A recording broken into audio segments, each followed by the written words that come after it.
India's skies are under threat like never before. And well, the Indian Air Force is down to just 30 squadrons. But what if one jet could fix that? Honestly, make us self-reliant overnight. Meet the Tejas Mk2. It's bigger, deadlier, and 100% made in India.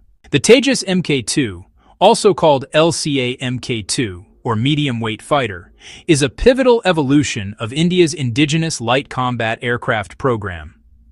As a 4.5-generation multirole fighter, it addresses critical gaps in the Indian Air Force while advancing self-reliance in defense. In early 2026, with the prototype rollout completed and the maiden flight targeted for June 2026, the Mk2 stands as a strategic asset for the Indian Air Force amid regional threats and, fleet modernization challenges. The Tejas Mk2 is designed to replace aging fleets such as the Seppicat Jaguar desi Mirage 2000 and Mk1 MiG-29, which are, honestly, becoming increasingly costly to maintain and less capable against modern threats from China and Pakistan.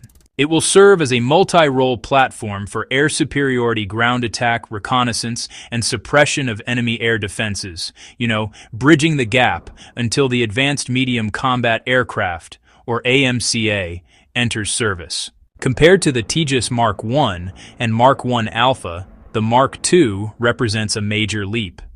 The Mk1 and Mk1 Alpha use the GE F404 engine, which provides 84 kilonewtons of thrust and supports a 3.5-ton payload, while the Mk2 adopts the more powerful GE F414-INS-6, delivering 98 kilonewtons of thrust for, superior thrust-to-weight ratio and overall performance. The airframe is, larger, measuring about 14.65 meters in length and with a wingspan of 8.5 meters.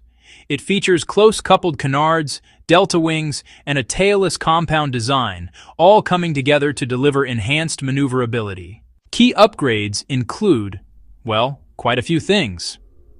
For payload and range, there are 6,500 kilograms of external stores spread across 11 hardpoints, which is up from around 3,500 kilograms before. There's also 3,400 kilograms of internal fuel. And with drop tanks, you get an additional 3,500 kilograms, enabling a range of 3,000 kilometers and a combat radius of 1,200 kilometers. When it comes to avionics and sensors, you've got the indigenous Uttam AESA radar, now with a GAN-based variant, an integrated IRST, a unified electronic warfare suite, missile approach warning system, software-defined radio, and of course, network-centric capabilities. For survivability, the design includes a reduced radar cross-section thanks to radar-absorbent materials, a composite skin, and twisted intakes, as well as an advanced fly-by-wire system with multi-sensor fusion. And finally, in the cockpit and systems department, there are panoramic touchscreen displays, a holographic HUD, night vision compatibility, and a modular design that makes maintenance a lot easier. These enhancements, honestly, make the Mk2 a true medium-weight fighter, fully capable of integrating advanced weapons like Astra Mk2, Meteor, the Rudram series, BrahMos NG, and Scalp EG. So, cost-effectiveness is honestly a core reason the Mk2 matters.